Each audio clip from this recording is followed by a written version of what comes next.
네, 했습니다. 자, 그래서 처음부터 빠르게 갈게요. 우리 오늘 뭐 배운다고? conclusion. 컨디션에 대해서 배운다 했죠. 그다음 thesis statement는 establishing meaningful life goals requires both self-reflection and exposure to diverse perspective. 그래서 바디 1에서는 어떻게 self-reflection이 이 meaningful life goal을 설립하는데, establish 하는데 어떤 도움을 주는지, 그리고 두 번째 바디 패러그래프에서는 이 interacting with others, diverse perspective에 노출이 되면 그게 어떻게 도움이 되는지에 대해서 얘기를 할 거라고 thesis statement 얘기를 했고, 실제로 바디 1에서는 이제 self reflection을 통해서 이제 본인의 strength와 weakness를 찾을 수 있고, 두 번째 는 이제 사람들과 소통, 이제 협력? 뭐 아무튼 교류를 통해서 본인의 perspective를 그리고 experience를 broaden, 넓힐 수 있다고 제가 글을 썼죠. 그쵸? 자, 그러면 이제 conclusion을 볼 건데, 일단 conclusion을 제가 조금 바꿨어요. 수정을 했어요. 저번 글에서. 왜냐하면 그때 인트로에서 너무 내가 구조에 맞춰서 쓰느라 conclusion을 조금 빈약하게 썼더라고요. 그래서 제가 다시 썼고요. 그럼 그 다음 페이지 넘겨서 스트럭처 한번 봅시다. conclusion도 마찬가지로 세 가지의 구조가 있어요. First one, restated thesis. 이게 무슨 의미일까요? thisis를 다시 한번. 그치? thisis를 다시 한번 쓰는 거예요. 근데 어떻게 써야 될까? 강조해서 어떻게 써야 될까? 새롭게? 어떻게 새롭게? 단어의 변화를 주면서? 맞습니다. 그러니까 내용은 thesis statement과 정확히 일치해야 돼요. 거기에서 내용이 더 늘어나도 줄어도, 물론 뭐 아예 안 되는 건 아니지만 웬만하면 같은 의미에 담긴 문장을 쓰는 게 좋아요. 근데 그렇다고 그 문장을 그대로 Ctrl C, Ctrl V 하면 될까요? 안 될까요? 안 되겠죠. 왜 안 될까요? 왜 안 될까요? 너무 반복되는. 너무 반복되져 보이잖아. 같은 문장을 또 나오면 이거 뭐지? 너무 too repetitive 해요. 또 그리고 일단 성의가 없어 보이죠. 같은 문장을 그대로 두 번을 쓰는 거는 이 에세이에 대한 예의가 아니에요. 그래서 restate thesis를 해야 돼요. 앞에 나온 거를 그대로, 다만 단어와 문장 구조를 살짝 바꿔서. 이거를 뭐라 할까요? 전문 용어로? 그치, paraphrase. paraphrase 해야 돼요. 자, 일단 밑에 그럼 example로 제가 마찬가지로 제가 쓴 거랑 밑에 비교해 봅시다. Thesis는 establishing meaningful life goals requires both self-reflection and exposure to diverse perspective 였죠. 그 밑에 이제 restated thesis라고 제가 이제 가지고 왔는데 뭐라고 썼나요? Both internal reflection and external input play an essential role in envisioning one's future. 자, 그러면 자 이제 봅시다. 이게 정말 잘 paraphrase 됐는지 보려면 일단 의미부터 봅시다. 의미가 일치하나요? 네. 일치하죠? 물론 내가 썼다고 그냥 끄덕이면 안 돼요. 정말 일치하죠? 일치하고요. 자, 여기서 self-reflection이 어떤 단어로 바뀌었죠? internal reflection. 사실 reflection도 바꾸면 좋기는 해요. 근데 저는 그냥 이걸로 선택을 했어요. 또 다른 단어가 별로 안 떠오르더라고요. 근데 웬만하면 중복이 잘 안 되는 게 좋긴 하지만 뭐 이 정도면 괜찮겠다 싶어서 썼습니다. 그리고 exposure to diverse perspective. 이건 뭘로 바뀌었죠? 네, 잘못 얘기했네. exposure to diverse perspective가 external input으로 바뀌었죠. 외부에 의한 input.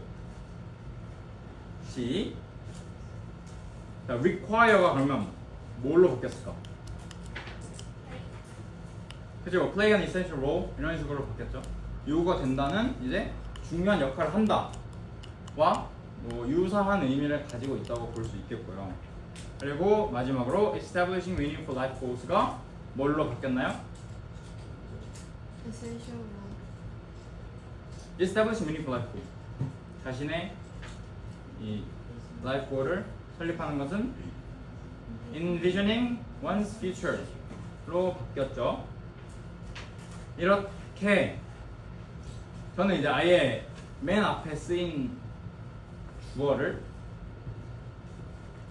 명사를 주어를 이거를 이제 뒤로 끌고 뒤에 있는 걸 앞으로 해서 문장 구조를 좀 전체적으로 환기를 시켰고 하지만 의미는 어느 정도 일치하죠. 이런 식으로 패러프레이즈가 돼야 돼요. 근데 물론 아니 이런 거는 사실 원래 카메라 끄고 얘기하는 게 맞는 거긴 한데 여러분들이 또 패러프레이즈 어려워할 수도 있잖아. 물론 많은 연습을 하셔야 돼요. 연습을 해야 돼요. 왜냐면 이거는 여러분들 나중에 이제 물론 먼 미래를 생각할 수 있겠지만 대학을 가서 논문을 쓰면 주장창 패러프레이즈를 해야 돼요. 왜? 여러분들 대부분 다 영어 논문을 보고 논문을 쓰게 될 거란 말이에요. 한국인도 한국어로 논문을 안 쓰기 때문에 영어로 된 논문으로 보고 논문을 쓰기 때문에 어쩔 수 없이 보통은 다 영어로 읽고 영어로 쓰려고 하면 거기에 대한 잔상이 남아요. 그 영어에 대한 어쩔 수 없어. 우리는 제2 외국어이기 때문에. 근데 사실 제1 외국어로 영어를 제1 국어를 영어로 가지고 있어도 사실 비슷하긴 해요. 근데 그 영어에 대한 그러니까 잔상이 나와.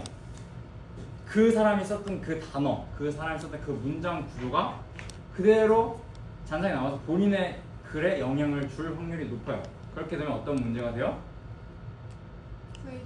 표절에 걸리겠죠. 플레이저리즘에 걸리겠죠. 그렇기 때문에 우리는 자 일단 두 가지 알려줄게요. 첫 번째, 일단 이건 내가 쓰는 방법. 나는 한국어로 바꿉니다. 그 문장을 이해를 하고 저는 그거를 바꿔서 설명을 할 거를 한국어로 먼저 써봅니다. 이거는 제가 생각했을 때 2개국어 이상이 하는 사람들에게는 조금 어느 정도 강점이 될 수 있지 않나. 물론 다들 이제 영어가 내 모국어는 얼마나 좋을까라는 생각을 하지만 그나마 흔치 않은 장점을 찾았습니다. 본인이 그걸 보고 그걸 한국어로 바꿔놓으면 그걸 아예 직역을 해보세요. 그러면 생각보다 의외의 문장 구조가 나올 수 있어요. 같은 의미를 가지고 있어요. 그리고 두 번째는 어플을 쓰는 거죠. 뭐 챗 GPT도 뭐 해주겠죠. 요즘 안 해주는 게 뭐 없잖아. 다 인풋 하면 아웃풋 그대로 잘 나오죠. 안 해주는 건 없지만 뭐 그것도 좋지만 저는 이제 챗 GPT가 지금만큼 똑똑하지 않을 때 논문을 이제 써봤을 때 이제 그때는 이제 이만큼 똑똑하지도 않았어. 그냥 멍청했어. 문제를 물어보면 다 틀려. 그럴 때 이제 썼을 때는 뭐를 썼냐? 구글에 Paraphrasing Tool이라고 홈페이지가 있어요. 네, 그렇게 치면 웹사이트가 여러 개가 나오는데 아무거나 쓰시면 돼요.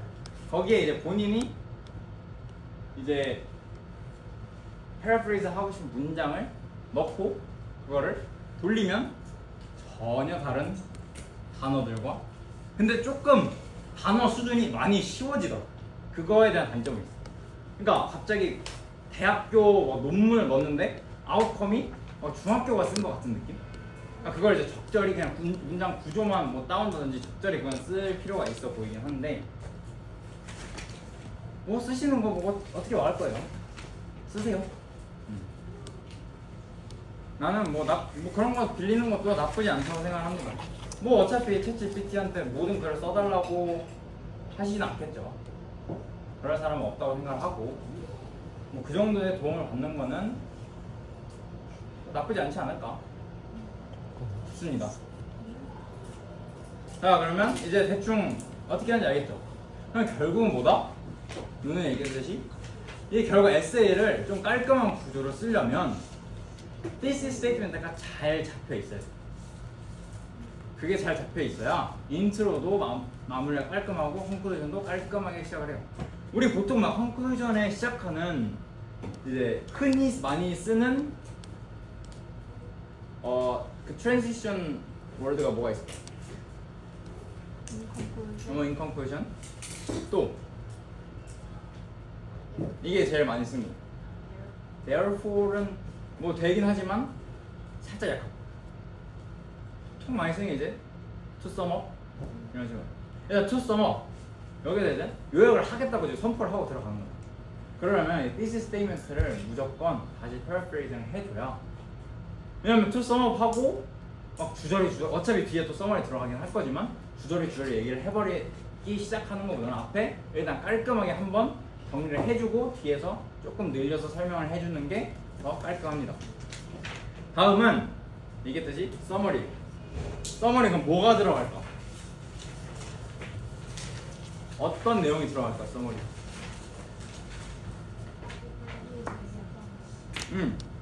결국은 바디 1, 2에 대해서 썼던 거고 이거는 바디 패러그래프 따라서 몇 문장이 좀 다르겠죠? 바디 패러그래프가 한 개면 한 문장, 두 개면 두 문장, 세 개면 세 문장입니다. 무조건 한 바디 패러그래프당 한 문장 내에서 끝내는 게 좋아요. 아니면 너무 또 컨클루전이 길어지니까. 자, 그럼 우리가 이제 바디 1, 2에서 제가 무슨 얘기를 썼는지 기억이 나시죠? 그래서 저는 example 어떻게 썼냐면 Through self-reflection, individuals gain awareness of their strength and weakness, allowing them to set authentic and satisfying goals. 가 뭐에 대한 그거지 요약이지? 첫 번째 거. body paragraph 1에 대한 이제 summary고요. 두 번째, likewise, by engaging with others, they broaden their perspectives and uncover new opportunities that guide them toward a purposeful direction. 가 이제 바디 2에 대한 서머리가 됩니다. 이렇게 한 문장씩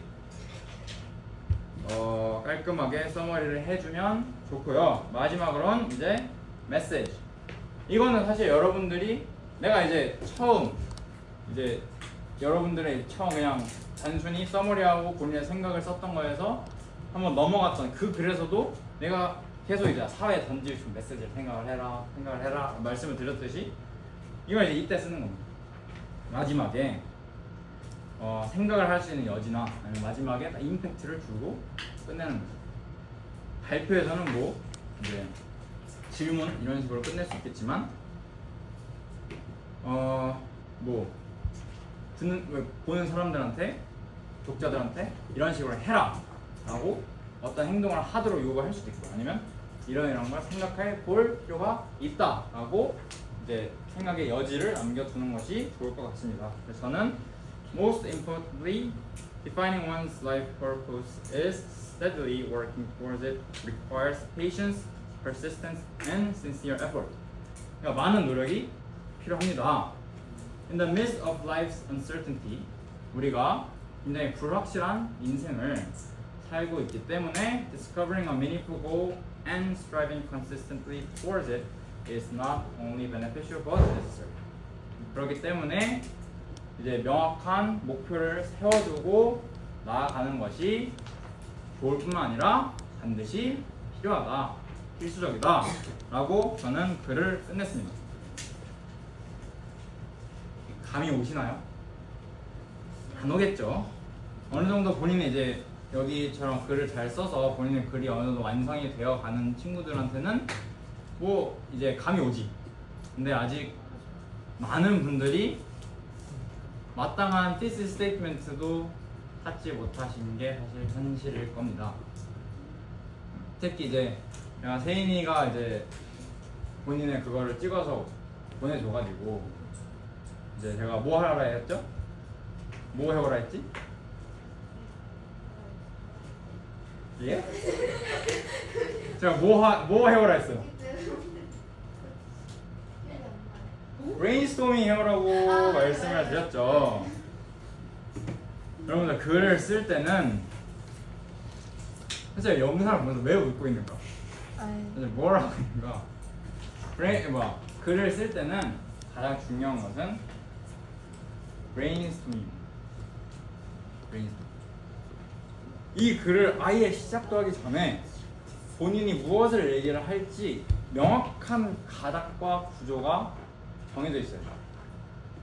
이게 정해지지 않으면 글을 쓰는 것은 아무 의미가 없겠죠. 그렇죠?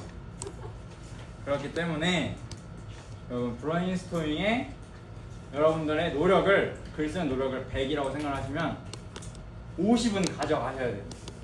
50에서 60은 브레인스토밍에 가져가야 글을 쓰다가 헛소리 안 합니다. 막 갑자기 다른 길로 안 새요. 이게 막 쓰다 보면 언젠가는 셀 수도 있어. 왜냐면 본인이 하고 싶은 얘기가 너무 많아. 나 이거 읽고 이 아이디어도 좋은 것 같고 이 아이디어도 좋은 것 같은데 막 생각을 하다가 막 다 짬뽕이. 그러다 보면 진짜 막 보다 보면 이제 이거 하나로 지금 3가지 주제를 쓸 수 있을 텐데 싶을 정도로 주제를 막 다양하게 씁니다. 근데 그것보다는 차라리 그럴 바에는 3개의 글을 쓰세요. 여러분 브레인스토밍 명확하게 하시고 그걸 토대로 글을 짜셔야 글이 이쁘게 나옵니다. 끝납시다. 네, 여기까지고 궁금한 거 있으면 물어보시고